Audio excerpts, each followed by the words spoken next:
Richard, keep my wedding rings and tell Alex and Jacob how much I loved them, and that this is not their fault. I can't do this anymore. I love you. Please understand. I just can't do this anymore. Suicide, the final act of those who feel life's problems are so overwhelming that the only way they can cope is by ceasing to cope entirely. Angie Fenimore was such a person. But during her suicide attempt, Angie discovered the turmoil she was facing in this life was nothing compared to that which awaited her in the afterlife. Hell is a matter of suffering, and I was in hell long before I took my life. Where I went was just a manifestation of what I was already experiencing. I wanted so badly just to end my life and to be done, and what I found was that I took all that with me, and it was multiplied, just intensified beyond anything that we even have the power of understanding in this life. And so it was absolutely the worst thing I could do. There was no escape. Angie was the product of a dysfunctional home. Her mother left early on, and Angie assumed the responsibility of taking care of her younger sister and her father, an alcoholic.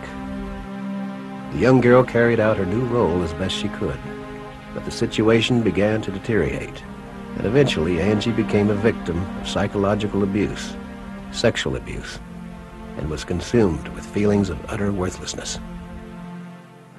At 19, Angie attempted to neutralize her ongoing mental anguish by getting married and having children. But she soon realized that having a family of her own would not free her from her secret misery. I had fought depression for years and feelings of self-loathing that went along with how I'd been raised, and I felt like I was a horrible mother. I felt like I was dooming my children to a horrible existence, and I felt like I was actually going to be doing my family a favor by leaving them. Initially, Angie thought death would take her to a better place, an idea which had been confirmed by her stepmother. She had gone up to the corner of the room and seen her body when she had suffered a car accident. She had talked about being embraced by love and warmth and peace and not wanting to return back to her body. But such a tranquil transition would not be the case for Angie. My experience was completely different than anything I'd ever heard about. I had a concept of hell, but this was nothing like what I was anticipating at all. Traditionally, hell has been thought of as the final destination for unrepentant sinners and evildoers. Images of lost souls suffering an existence of eternal torment in a pit of fire are familiar.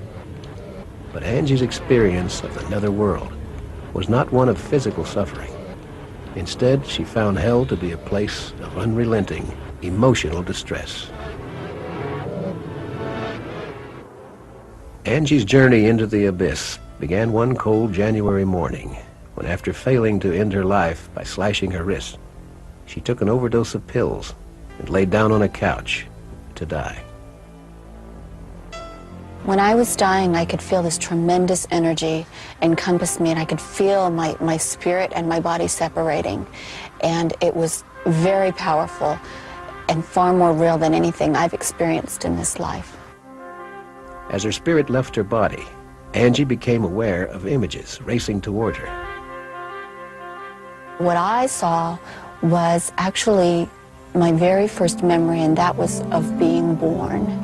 And I saw my mother looking at me and cradling me, and then I went through every moment of my life just exactly as I had lived it, only I felt everybody's feelings. I felt it from everybody's perspective, and I had a completely renewed understanding of what my life had been like and what my parents had really been like and what they were trying to do.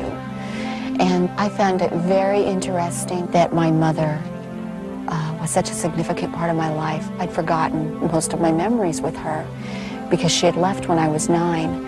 And most importantly, I think I understood that she loved me. As Angie continued to look back on her life, she began to sense that she wasn't alone. I could feel a presence with me. I could feel a person with me. I knew he was male, and I knew he was viewing my life with me. Eventually, Angie's review of her life ended as it began, with her suicide. I went all the way to the point where I was lying there on the couch, and at that point I was surrounded by darkness. Angie then felt herself descending into another plane of existence, where she became aware of other disembodied spirits who had chosen the path of self-destruction. They were all kind of mumbling to themselves, completely self-absorbed, caring nothing about anybody else there or about anything but themselves. What was going on was that these people were reliving this worst experience over and over and over again, reliving this agony that they were in, this turmoil, whatever it was that had caused each of them to take their lives. Angie, as well, might have been doomed to this ironic existence for all eternity had she not been called upon. I heard a voice, and it said, "Is this what you really want?" And I looked to see where the voice was coming from. The words had come from above. I could see a pinpoint of light that looked just like a little star, and it grew in intensity and came toward me very quickly. But the light wasn't a star. It was a being who was made of light.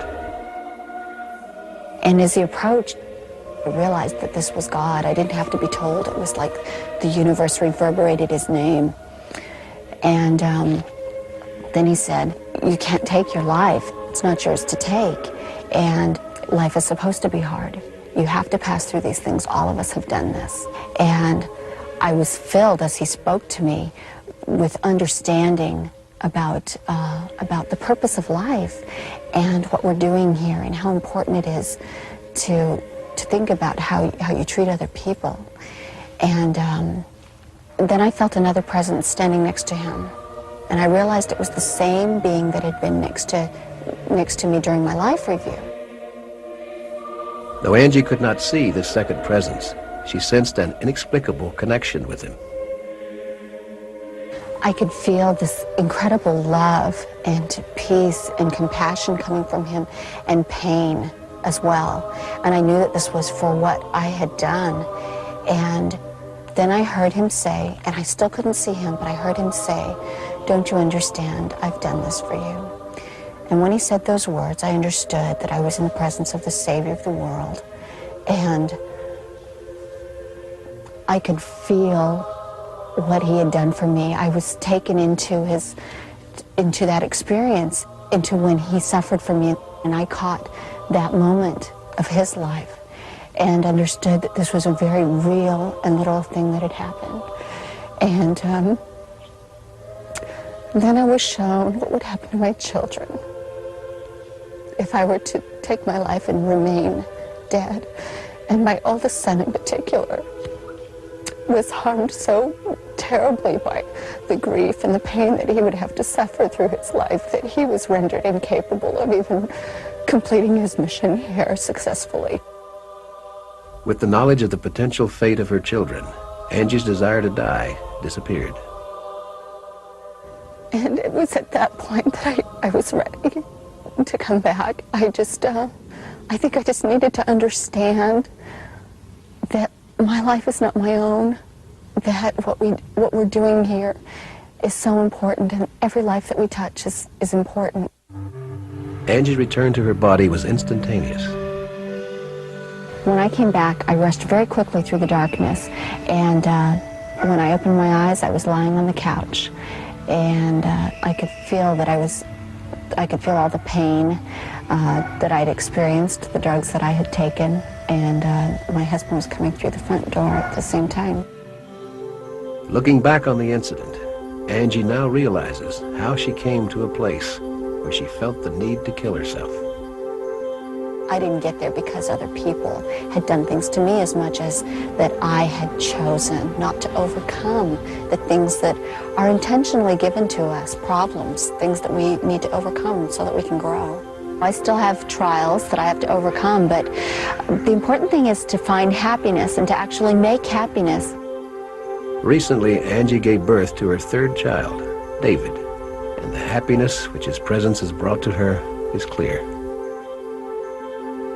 I've often wondered how come I was permitted to come back, and all I can really say about that is that I am filled with gratitude that I was. I don't know for sure. All I know is that I still had purpose here, and that I was important, especially to my children. In her book, Beyond the Darkness, Angie chronicles her most amazing journey and details the information she was given about a scheme to land us all in hell. One of the things that I was told is that there is a being of darkness, that he's very organized, and that he has concourses of dark angels that assist him, and their main purpose is to thwart the plan of God, to direct those of us who are here in mortality to do harmful things. But because of Angie's harrowing experience, she knows she can avoid the plans of the Prince of Darkness by living her life in the light. And by doing so, her life has improved immeasurably. Yeah, life is great, and being in the light is wonderful.